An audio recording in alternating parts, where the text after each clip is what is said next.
Tonight, a family loses everything in a fire. A cane curfew lifted to ease harvesting delays. Vandals ransack a pregnant woman's caravan. And a call to honour our local unsung heroes. This is 7 News with Joanne, Desmond and Nathan Spurling. Good evening, thanks for joining us. Good evening. Police believe a faulty electrical appliance is to blame for the fire that destroyed a South Mackay mother's home. Emergency crews brought the blaze under control yesterday afternoon, but not before everything was lost. The fierce blaze left a family of 5 with only the clothes on their backs.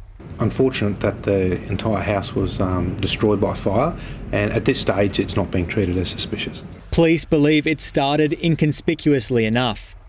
Initial inquiries we believe could have been led to an electrical fault. 3 fire and rescue crews arrived at the South Mackay home just after 2 p.m. yesterday. Luckily for her, she had operating smoke alarms, so this alerted her early and gave her a chance to get out and alert the authorities. The sole occupant, a woman in her 40s, escaped just in time, but she was treated at Mackay Base Hospital for smoke inhalation. On arrival, we had large plumes of smoke. We had everyone that had evacuated the structure.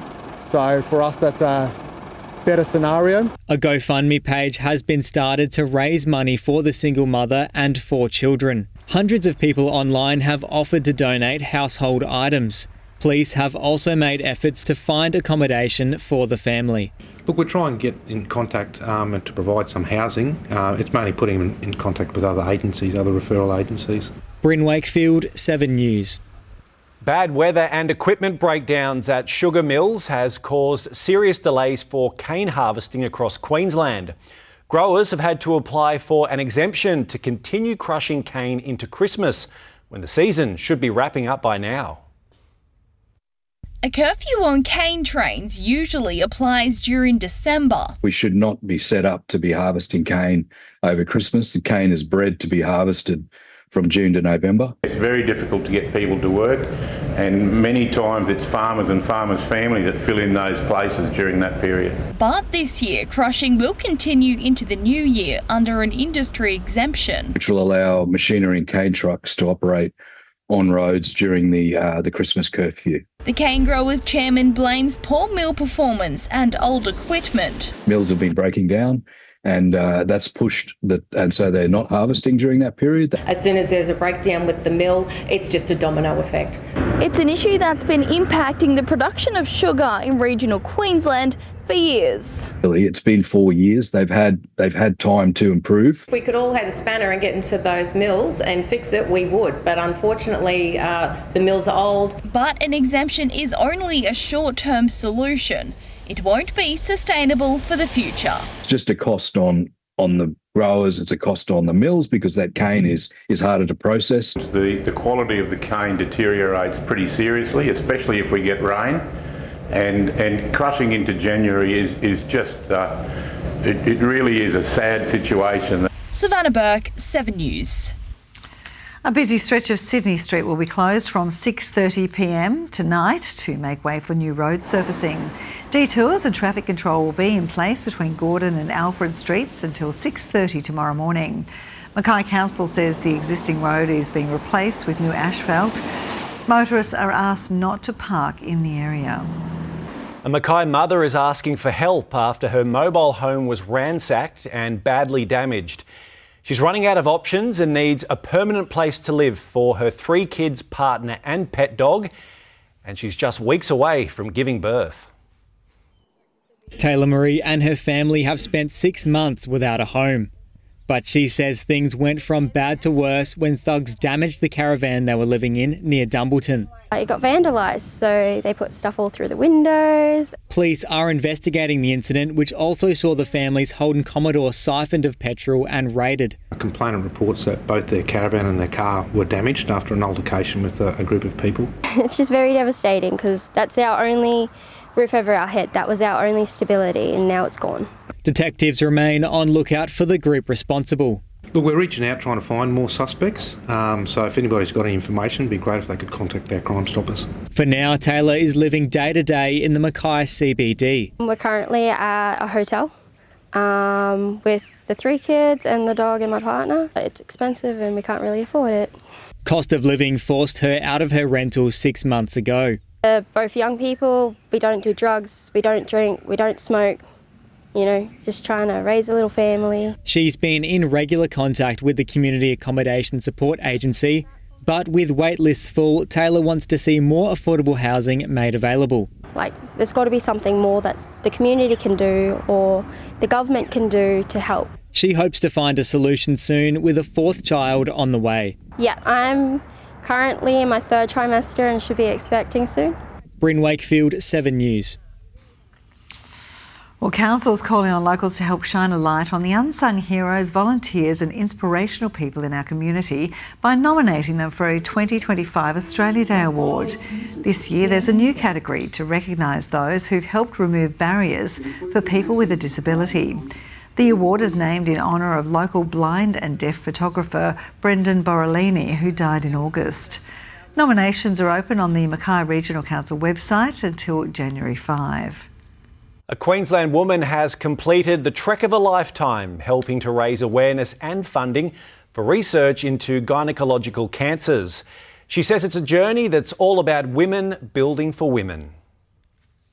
It's a cause close to Angela Davies' heart. My daughter is a gynaecologist and she has worked with oncology patients. That's what inspired her to head to the Alpine Crossing in New Zealand's South Island to join a like-minded group of riders to undertake a 217-kilometre journey. We cycled for 3 days, we rafted and we climbed up a mountain in sleet, sub-zero, and it was just an amazing experience, really. Angela completed her trek for Gynecological Cancer Awareness Month, shining a light on cancers that impact the female reproductive system and impact more than 6,700 Australian women and girls every year.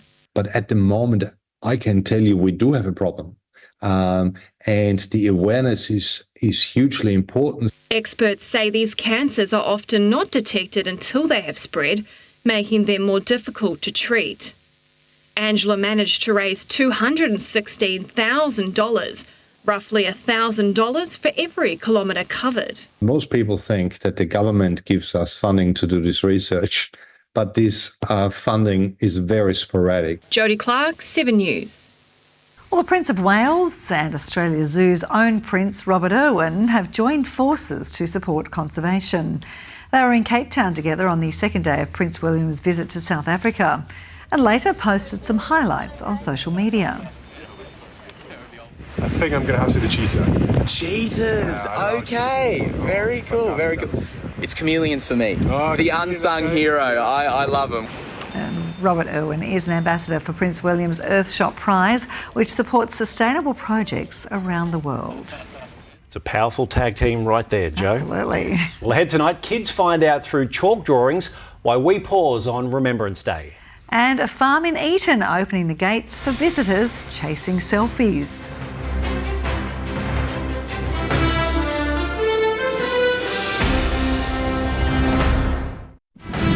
Mackay turns to 7 News to keep up to date on local issues. And we want you to be part of it. If there's something happening in your street, your suburb, we want to know about it. Send us a message or drop us an email. And thanks for joining us here on 7. We could soon see sweeping changes to the way the Australian healthcare system operates. It's part of a landmark review into our health heroes and how they're currently hamstrung by red tape. Cutting out the middleman could be the way of the future for healthcare. For the poor GPs that are swamped at the moment, it would be good to be able to relieve that pressure for them. Patients treated at some allied health services are currently sent back to the GP if they need a referral to see a specialist. Currently, the GPs are inundated with patients for every situation that's going on, and it's so congested. It would be much easier, obviously, if our patients could just go directly to the surgeons. Now, a landmark report has found removing barriers like this will improve access to regional healthcare. But also for the patients to just have the ability to get into your specialists a lot quicker. It'll alleviate some pressure from our overwhelmed general practitioners, but not everyone thinks it's a good idea. The risk with this report is that we'll get siloed off, have a two-tier health system, and really not share information or share knowledge about patients.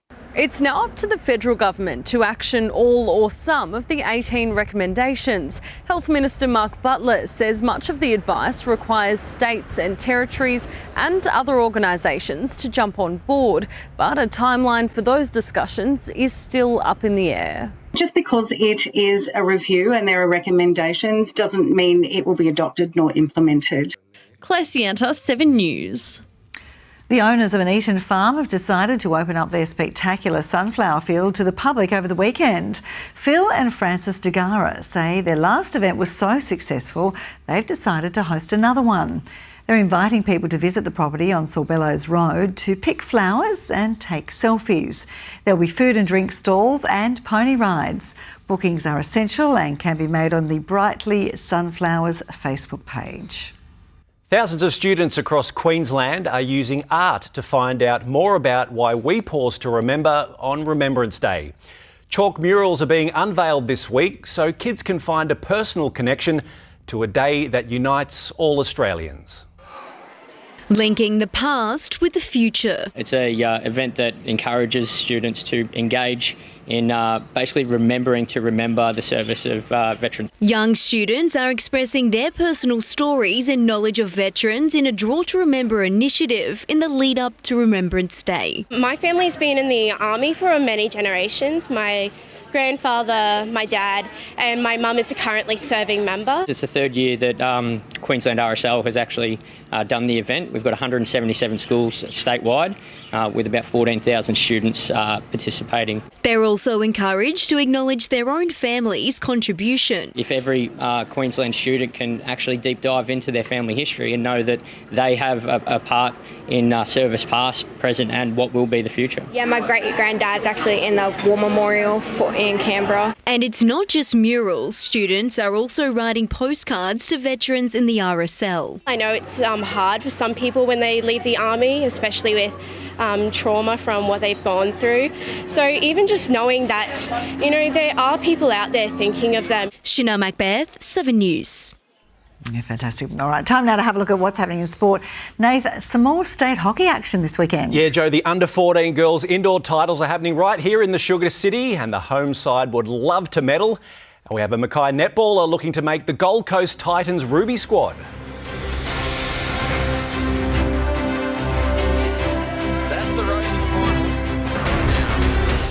Stream 7 News anywhere, anytime, live and on demand on 7+. And with 7news.com.au, you'll know the news now. And welcome back for all of tonight's sport. A Mackay netballer has successfully made the Gold Coast Titans extended squad for next year's Queensland Ruby Series. Lily Pryor's next goal is to make the final team of 10. A big step forward with the prospect of playing in the hard Premier League netball. I was just excited to have made the second trial and to be able to trial alongside such great players. It was a massive shock to me. Lily Pryor has been included in the Gold Coast Titans netball Ruby squad ahead of the 2025 season. The Gold Coast Titans culture is something that all the clubs look at and aspire to be like, so I think that everyone's going to hold each other accountable. Joining a squad of 14 at this stage, it's set to be reduced to a final squad of 10 ahead of the season start. It's really forced me to have to change my footwork and movement and get quicker and more agile. Titans coach, Aaron Burns, says the challenge between now and then for Pryor continue improving to match the defensive style. We play defence as a unit, so she will need to learn her role in that and what that looks like and be able to fit into there. After impressing during the trials, there are positive signs for Pryor to join the grand finalists. Ended up with the ball in her hands a lot of the time and reads the play quite well. So, it was exciting to see her improve over those couple of weeks. Pre-season will get underway early in the new year. Connor Marcellus, 7 News.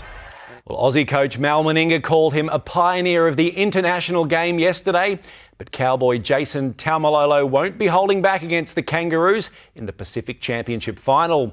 And the hulking Tongan lock is adamant his nation can produce an upset in Sunday's showdown. We just don't fear him at all. We don't fear any opposition. A red sea of supporters are spurring the underdogs on. It's inspiring the team to cause a boil over, and emotions will be high when the players perform the Sippy Tau, which is the pre-game war dance just before kick-off. They play for their family, they play for their heritage, but most of all they love to represent their country. Now, Australia did hold Tonga scoreless when the sides met earlier in the tournament opener. Sticking with league, and the South Sharks will be hoping to get the most out of fullback Marman Barber in season 2025. He's recommitted for another year and would love to help lead the team to a premiership. Playing the game since childhood, it was the beginning of Marman Barber's own league journey. The backyard footy games were the most intense. That sort of built the pathway to the footy player I am today. Barber came through the grades at Carlton, leading to a successful Q Cup career with Ipswich, culminating in the 2015 state championship win. It was unreal, playing in a big stadium like that, and getting that runaway try was just, the best feeling in the world. A shot at rugby sevens and A-grade return later, Barber made the switch to South for the 2024 season, impressing coach Mark Bowden. We can work with that.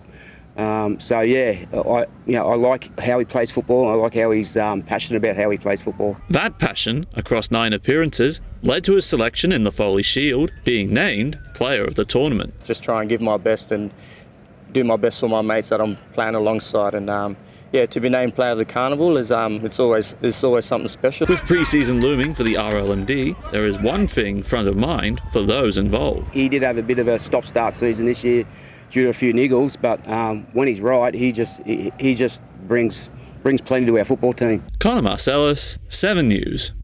Mackay will host the Under-14 Girls Indoor State Hockey Championships from Friday night, and it's where the home team will be looking to deliver a full team performance. The squad continues to train ahead of their opening match against Toowoomba, and the coach says versatility could be key. I think we've got just a nice solid team. I don't think we've got one strong area. I think we're just strong all over. Mackay 1 have also been drawn alongside Ipswich and Townsville in Pool A. 8 teams will be competing at the state titles. Get down and cheer the girls on if you can, and that's it for our sport tonight. Thanks, Joe. Thanks for that, Nath. Stay with us after the break. Livio joins us and he'll have all the details on the weather for us.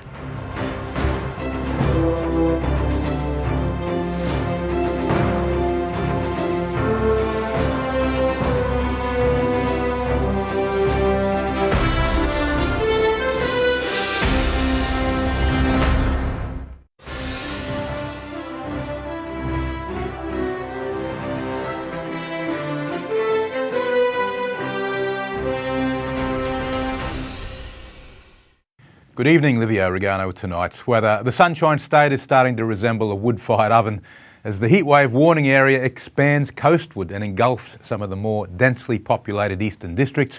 Inland areas are carrying the biggest burden, with temps more than 10 degrees above average and no end in sight to the stifling conditions. Already our temperatures are above average, and the trend will continue, with northerly winds dragging in a continuous train of equatorial air. Our top in Mackay today was 30 degrees.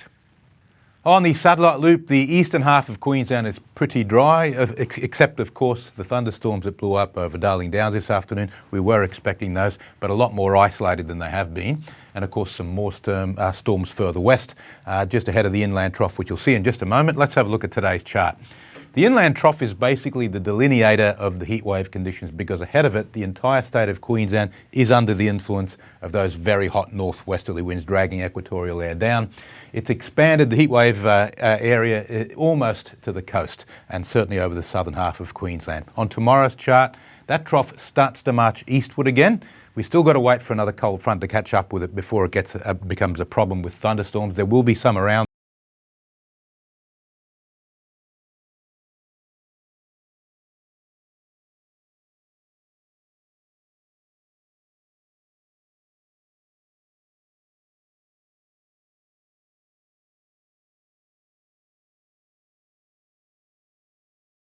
Winds 10 to 15 knots basically for the next 3 days, with seas under a metre. Not much movement, but pretty good for boating all round. Our first low tide's quite early in the morning, and there's another one after sunset, with a modest high tide halfway between, only 2 days from first quarter moon. Central Coast and Whitsundays, a sunny day with a high fire danger. Mackay 20 up to 31 degrees. Bowen also 31. Proserpine 33. Central Highlands and Coalfields, a heat wave warning. Afternoon thunderstorms in the south only. Emerald 20 up to 39 degrees. Claremont and Moranbah 39 as well. Looking ahead for Mackay, despite our reputation for tropical heat, this is actually one of the best places in Queensland to be right now, with tempering sea breezes keeping us close to 30 degrees. And that's all for this evening, folks. Pleasure to have your company as always, and thanks for watching 7 Local Weather. I'll be back tomorrow with more. Hope you can join me then. Now it's back to the team. Great, thanks for that, Livio. And that's all from us for this Wednesday. Thanks for your company. Just a reminder, if you'd like to catch anything from our news again, you can see that on 7plus, or of course download the 7 News app.